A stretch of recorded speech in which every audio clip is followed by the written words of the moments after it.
జై సినిమా అన్న జీవితం ఫస్ట్ అన్న కుబేర సినిమా చూశానన్న ఫ్యాన్ అయిపోయినా. నేను బెచ్చగాడిని, కుబేరున్నయ్యా, డబ్బులున్నయ్యా. కాబట్టి కుబేర సినిమా చూసారంటే ఖచ్చితంగా డబ్బులు ఛాన్సెస్ ఉన్నాయి. డబ్బు అనేది నాగార్జున దగ్గర నుంచి ధనుష్ దాకా అంటే బెచ్చగడ దాకా డబ్బు ట్రాన్స్ఫర్ అవుద్ది. కాబట్టి డబ్బులు లేవని థియేటర్ రాకుండా టికెట్ కొనలేక పేదరికంతో మీరు ఎవరు ఉంటే కుబేర సినిమా అప్పు చేసేనా చూడండి. ఖచ్చితంగా మీరు కుబేరులు అయ్యే ఛాన్సెస్ ఉన్నాయి. కాబట్టి డబ్బులు లేవని ఎవరు బాధపడద్దు.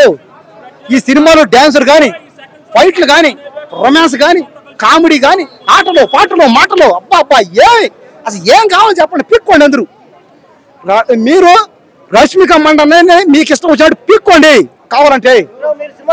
చూసా ఎన్నిసార్లు చెప్ప ఆన్లైన్ ఉందనే. ఖచ్చితంగా రేపటి కల్లా 10,000 కోట్లు సినిమా, 10,000 కోట్లు వచ్చి సినిమా ఇండస్ట్రీలో అందరూ కుబేరులుగా కాకపోతే, ఈ సినిమా చూసిన కుబేరులు గారు కాకపోతే నేను ఇస్తా గ్యారంటీ. మీరు కుబేరులు కాకపోతే నా కాడ రాండి, నన్ను అడగండి, నేను మీకు ఇస్తా.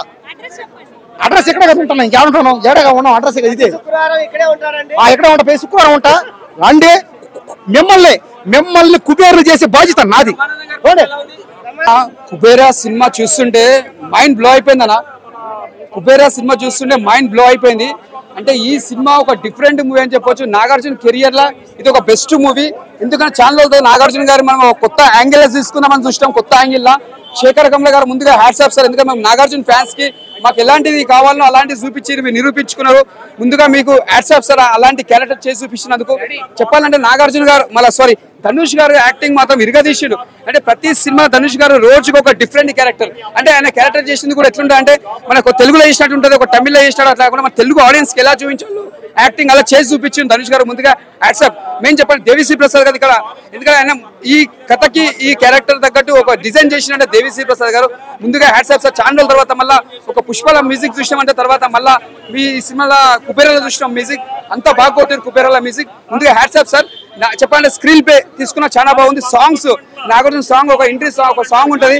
ఆ సాంగ్ దుమ్ములు వేసిపోయింది. ఆ సాంగ్ మాత్రం హ్యాట్సాప్ చెప్పొచ్చు.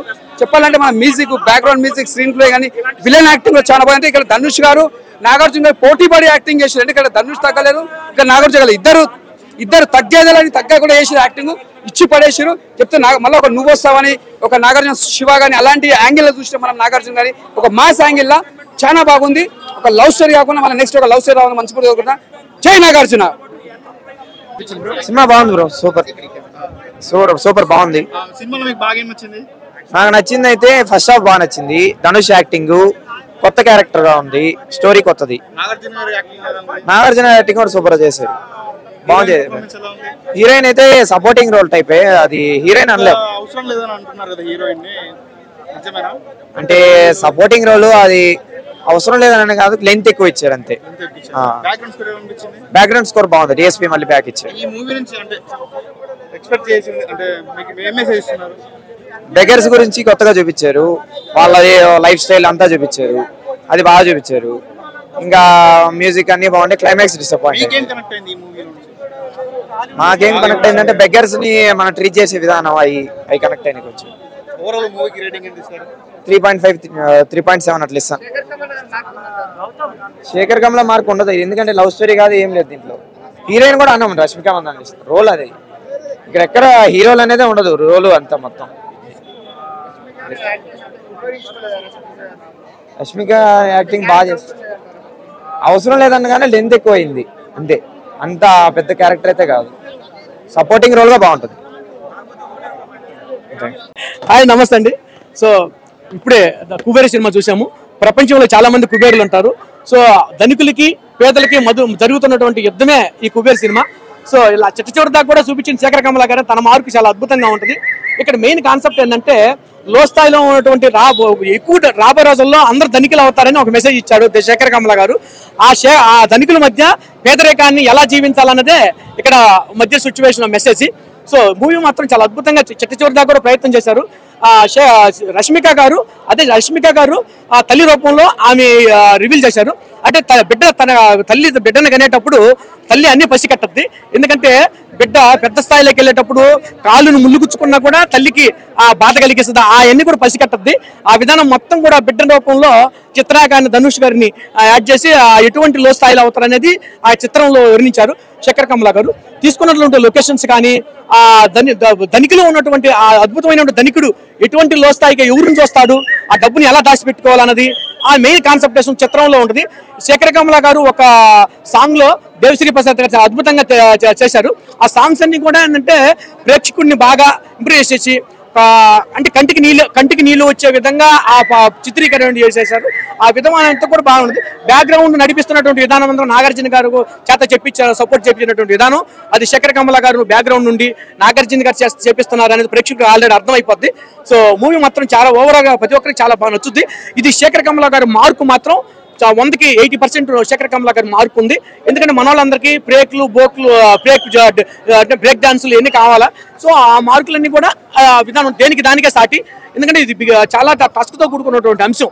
ఎందుకంటే చేసినటువంటి అంటే కుబేరా అంటే అందరు కుబేర్లు పెద్ద ధనికులు మొత్తం కూడా ఒక దగ్గర ఒక 100 కోట్లు 1000 కోట్లు ఒక దగ్గర పోగు చేస్తే ఏ విధంగా ఉంటుందో ఆ విధానాన్ని మొత్తం కూడా పంచితే అదే ధనుష్ గారు చెప్పింది ఏంటంటే నా భిక్షగాళ్ళకి అందరూ కూడా పంచాలి. వీళ్ళందరూ కూడా పెద్ద కోట్లు ఒక 1000 కోట్లు 1000 కోట్లు 10,000 కోట్లు ఉన్నాయి వాళ్ళందరి దగ్గర. వాళ్ళందరికీ పంచితే నిరుపేద ఎందుకు ఉండదు? నిరుపేద మొత్తం ఉండదు. రాష్ట్రంలో మొత్తం కూడా పేదలంటూ ఎవరు ఉండరు. అందరూ కార్లు వేసుకుని తిరుగుతారు, అందరూ బైక్ వేసుకుని తిరుగుతారు. రేపొద్దున రాబోయే రోజుల్లో ఆ ధనిక పేదలు మొత్తం ఒకటే రిజిస్ట్రీలు అంటే సమానం అవుతారని శేఖర్ కమలా గారి ఉద్దేశం. ఆ చిత్రాన్ని మొన్న ఆడియో ఫంక్షన్ కూడా రాజమౌళి గారు క్లియర్ కట్ గా చెప్పారు. ఏమని, నాకు ఈ చిత్రం చాలా బాగా నచ్చిందని రాజమౌళి గారు చెప్పారు. So wonderful film. ప్రతి ఒక్కరు యాక్సెప్ట్ చేయండి. ఇటువంటి ఫిల్మ్స్ రావాలి, ఇటువంటి ఫిల్మ్స్ తీయాలి. బ్యాక్గ్రౌండ్ డిఎస్పీ గారు మ్యూజిక్ కూడా ప్రేక్షకుడిని ఎక్కడ ఉమ్ము చేయలేదు. సీట్లో కూర్చున్నప్పుడు డిఎస్పీ గారు క్షణక్షణం బ్యాక్గ్రౌండ్ హైప్ చేసినటువంటి అంశాలు చాలానే ఉన్నాయి. సో ఓవరాల్ గా మూవీ మాత్రం తెలుగు ఇండస్ట్రీ కాకుండా తమిళ ఇండస్ట్రీ కూడా జడ్జాలు పడగది. ధనుష్ గారు ఈ చిత్రం చేయడం ధనుష్ క్యారెక్టర్ చేయడం మూవీ మాత్రం సూపర్. రాజమౌళి గారు రేటింగ్ 5కి 3 ఇవ్వచ్చు. Thank you. మీ పెట్టారు మా పేరు గుర్తు పెట్టుకోరు మీరు ఫస్ట్, ఎందుకంటే మరి ఏదో హ్యాష్ ట్యాగ్ ఇవ్వాలి కదా. మినిమంటే డైలాగు నా పేరు మల్టీస్టార్ మనమరాజా. సినిమా ఎల్కే సినిమా ఎవరికైనా అర్థమవుతుంది. చాలా బ్రహ్మాండంగా ఉంది. I love you Kubera. Cinema content ఏంటంటే ఒక మనిషి డబ్బు కోసం ఎంత దుర్మార్గానికైనా దిగజారుతాడు అనేది కంటెంట్. ఈ సినిమా చూస్తే ఎంత దుర్మార్గుడైనా కానీ ఇది కరెక్ట్ కాదురా భయ్, మారాల అనేది మార్పు వస్తుంది. బాగుంది. నాగార్జున గారి కంటే నేను Telugu I love you Telugu director I love you industry. కానీ కేవలం ఈ సినిమా కుబేర సినిమా పరంగా ధనుష్కి నేను సపోర్ట్ చేస్తున్నా, లవ్ చేస్తున్నా. ఈ సినిమా వరకే, ఓన్లీ ఈ సినిమా వరకు లవ్ చేస్తున్నా. I love you Dhanush. బాగా చేశాడు, చాలా బ్రహ్మాండంగా సినిమా. మొత్తం గరీబ్ వాళ్ళని వేధించ వాళ్ళకు మంచి చేయకపోయినా లేదు కానీ చెడు చేయొద్దు అనేది. బాగుంది మేడం, బాగుంది సార్, చాలా బ్రహ్మాండం ఉంది. నేను ఎక్కువ రొమాన్స్ సినిమాలు అయితే బాగా నాకు అనిపిస్తుంది.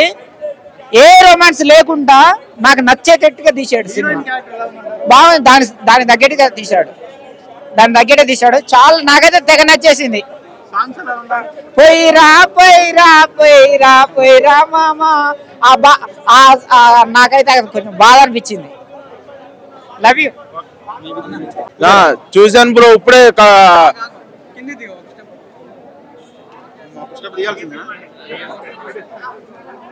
కబోరా సినిమా అయితే ఆల్మోస్ట్ బ్లాక్ బస్టర్ కొట్టేటట్టు ఉంది బ్రో.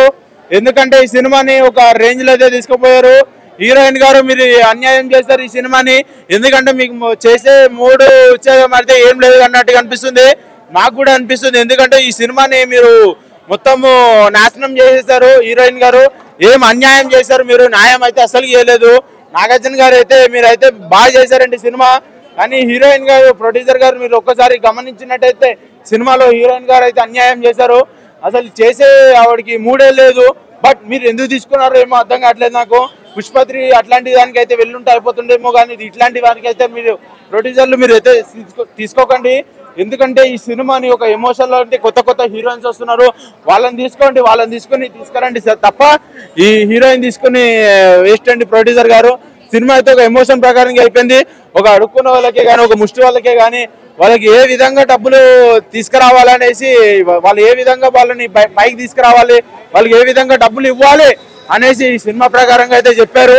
కానీ ప్రతి ఒక్కరికి ఇది ఎమోషనే కాకుండా వాళ్ళకి ఏందనే చెయ్యాలనేసి ప్రతి ఒక్కరు నాలంటోడు కూడా ఈ చాలా మంది గుళ్ళ కాడ కానీ రైల్వే స్టేషన్ లో కానీ చాలా మంది అడుక్కున్నట్టు ఉంటారు. వాళ్ళకి రాత్రి పొద్దున పూట వాళ్ళకి నిద్ర ఎక్కడ పడుకోవాలో తెలియదు, పోలీసులు కొడతారు, ఏం తినాలో కూడా తెలియదు. కానీ ఏం చేయాలి, ఇట్లా డబ్బులు ఇవ్వాలి అనేసి ఈ సినిమా తీసుకొచ్చారు. కవర్ అనే సినిమా అయితే సూపర్ హిట్ అయిపోతుంది. రేటింగ్ 9.8 అయితే ఇస్తాను. సినిమా అయితే ఆల్మోస్ట్ బాగుంది. నాగార్జున గారు మీరైతే న్యాయం చేశారు, అన్యాయం అయితే చేయలేదు. ప్రతి ఒక్క సినిమా ఇండస్ట్రీకి మీరు న్యాయం చేస్తున్నారు, న్యాయం చేస్తూనే ఉండండి.